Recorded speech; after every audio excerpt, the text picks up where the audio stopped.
Women on Wealth is proudly sponsored by First for Women, celebrating leading women.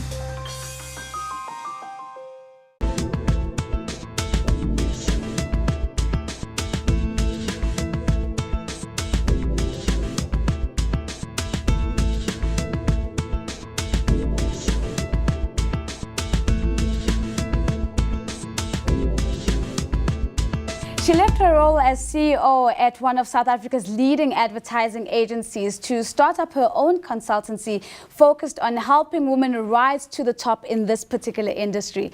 This is Women on Wealth, and I'm Nozi Pombanjwa. Tonight we profile the woman voted the SADC region's most influential woman in media. That's Gail Curtis. And we also speak to Paula Hulley from digital advertising agency Gloo, and she weighs in on the rise of women in her industry. And I spoke to Zambian media mogul Namakau Mukelabai-Kapihya about what she has learned during her 22-year career in broadcast. Gail Curtis is worried about the decline in the number of female CEOs, especially in the media space. And yet she's decided to leave her job as CEO of Saatchi Saatchi. I sat down with her to find out why.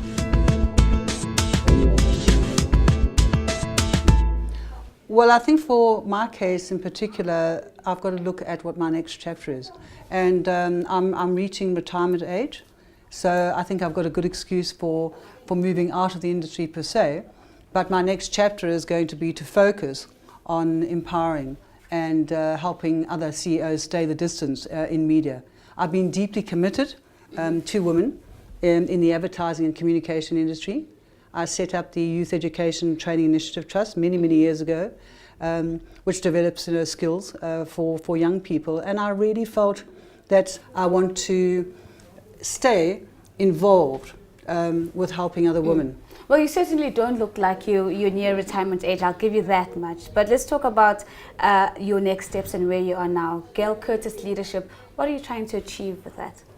I'm trying to really not only look at women within media and communication, but to look at women within a corporate business as well.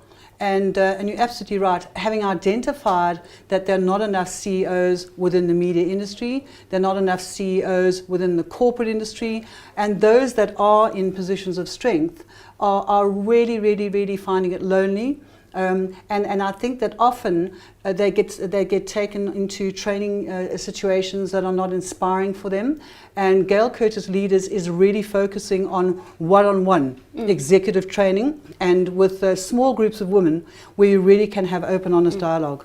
What are some of the key teachings, if I may call it that you are imparting for these women in leadership positions? What are some of the common things that you're identifying that this is a tool that will help you stay in the long run? Well, women need mental toughness in adversity. They need to understand that without passion, you're not going to make it. Humility is absolutely key as you move up the ladder. And very importantly, not to spend too much money on looking the part of the executive, doing the job well, and that'll make it a lot easier. What I am seeing is that a lot of money is being spent on looking fabulous. As a woman, we all like to look fabulous, we all like to buy lovely clothes and shoes, etc., etc. But one must be very cautious that, particularly with youngsters, we need to manage their expectation. They want to get there very quickly, and they'll get there quickly, and they need to stay the distance. So if they get there too fast, it's not sustainable. So I think that's very important. And also to take them out of a lonely space where they can actually really share in a space that's trustworthy. Those who are at the top and seem to be holding their own against their male counterparts, what are they getting right? I think that they're not putting the fact that I'm a woman first and I can do my job second. I think they're going, I can do this job. I'm really confident in how to do this. And I think the fact that they're a woman just happens to add to their success. It doesn't stand in the way of their success. You're very passionate about mentorship. Yes. Are we finding those forward and backward linkages amongst women across the corporate sector? I think it's across all sectors, and even worldwide if you look at it. Sometimes I think we're even going backwards, and I'm not sure why. But I do think that we've got to look at organisations that make provision for the fact that women come out of university, they're equally yoked with their male counterparts in terms of being qualified, but they do leave the workplace to become mothers, to have children, and their re-entry into the workplace must be enabled. That's really important. If they've got children and they need to work, companies need to enable that as well. And I think that if they stay out of the workplace too long, they must be prepared to come back into the workplace, maybe at a lower level, and work their way back. But the mentorship for me is that women don't mentor other women. They don't do it well, and there's not enough of that. Why is that the case? I mean, we're always talking about lifting each other up and being rungs of hope for each other. So why aren't we mentoring each other? I'm not quite sure, and I'm trying to find out why. But there are not enough women that do that. And what I find fascinating is still now, through the work that I'm doing, I still come across women who go, if I have a chance, I'd rather work for a man than work for a woman. And, I really feel compelled to change that. Because I think your women are intuitive, I think they're smart, I think they're clever, I think that there's great opportunity, particularly in South Africa, for women. And I think that women have a tendency maybe just to close off, to protect themselves. And not to sound too controversial, but I think that women tend to feel that when they get to positions of power or strength, that they're intruders in that space. It's almost like they feel... So there's no ownership of actually being in that space? They don't feel deserving of. And, our male counterparts feel, I deserve this. No? I want to quickly wrap because we're running out of time, but I know that you've been acknowledged as one of the most influential women in the media space across the SADC region. How are you hoping to leverage that influence? What does Gail Curtis's path look like in the next decade or so? For the leverage that I have is if I can do it, so can you. I come from an average household with a mother who is a fantastic mentor for me, and I want to go. I don't think that there's anything particularly special about me, other than the fact that I have a very strong belief that I can do something and I can do it well. And being a woman has never stood in my way, and I want to help other women to understand that it won't stand in theirs. Stereotypes suggest that women are more creative than men, and yet the advertising industry continues to be dominated by men. Earlier, I sat down with Paula Hulley from digital advertising agency Gloo to find out if the time has come for women to take over the advertising, marketing and media space. Who's more creative? Is it men or is it women? I wish it was as easy to define as that. I think like intelligence, creativity is such an interesting concept. Yeah. And I don't think they've learned how to measure it just yet. But if I look at the talented team around me, whether it be in the creative department, the ops department, project management, client service, tech, dev, I think it's equally distributed. And I really think it's about the individual's ability to utilize their talent. Yeah. And I see a lot of that in both men and women. So no, unfortunately, I don't think so. Yeah. If we were to look at like your all-time most successful creative campaigns that you might have worked on, Yes. Do you get a sense that women are as daring and as bold as advertising and that particular media space requires and demands? Yes, I think you do. You definitely need to be bold. I think that women do need to lean in a little bit more and really speak at the table with all the talent that's around us and so many talented women, whether it be our partners, experts that we work with, people at Gloo, even our competitors. Yeah. Women are incredibly talented, but I do think we need to maybe speak up a bit more loudly and really join in. So I think that's a great opportunity. Do you think we've figured out how to use that inherent creativity so it not only benefits us, like ourselves individually, in terms of our own career path, but it's also leveraged for the purpose of the firm?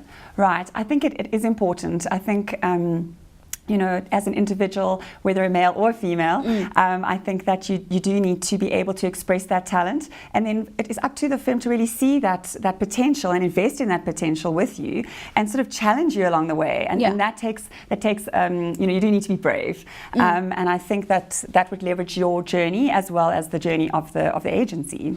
And staying on this concept of journeys, is the career path easily identifiable from a junior creative to a senior like yourself who's heading up a company with many other staff members beneath them?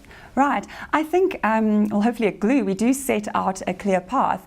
I think what's really important is to look at the concept of leadership. Yeah. And sometimes I think we need to take it off the pedestal. I think we need to just understand that leadership is happening in everyday moments, in day-to-day decisions. And I think it's really about joining in, seeing where the gap is, taking that opportunity, speaking up, and really putting your talent at the table. And I find that the people that are doing that are really naturally climbing the ladder and really taking advantage of that plan that the company hopefully has and invests in with them. Let's talk about making money. The most creative and most lucrative agencies, what are they doing right that those who are in pursuit of money could follow? Right. I think that just like for the individual, a company really needs to understand what it's good at. And I think it needs to speak truly to those values and then to share that with their clients or their consumers so that they understand the exchange of value. So if it's a creative sort of intellectual property or a product that you're creating, to really help the consumer or your client understand the value of that and then to ensure that that value is reciprocated. So I think that's a good way to make money. And finally, for those that are on the outside wanting to get into the industry, how should they be thinking about their way into the industry and maybe even the prospects of working right at the bottom? What's that like? Right. We interview a lot of interns, and we've actually hired quite a few interns lately. The ones that we hire, so those who are on the outside trying to get in for the first time, are those who are really true to themselves, who know what they want and are kind of expressing that and wanting to get involved. And in that, to find a company that has a similar value set so that the two can sort of marry, and then really from there, the sky's the limit. Every week we bring you a woman who is flexing her power muscles on the global stage. I spoke to Namakau Mukelabai-Kapihya, she's the managing director of Indigo Events and Media in Zambia, about what holds women back in the broadcast and media industry. In broadcasting, my 22 years, I've focused more on news anchoring. But what I can say, what holds back people, especially here in Zambia, is the negative contents that goes around with being a broadcaster. For example, whether you change your surname, or for example, whether you divorced, because your life is actually on public. You live your life in public. So in Zambia, we're very conservative people.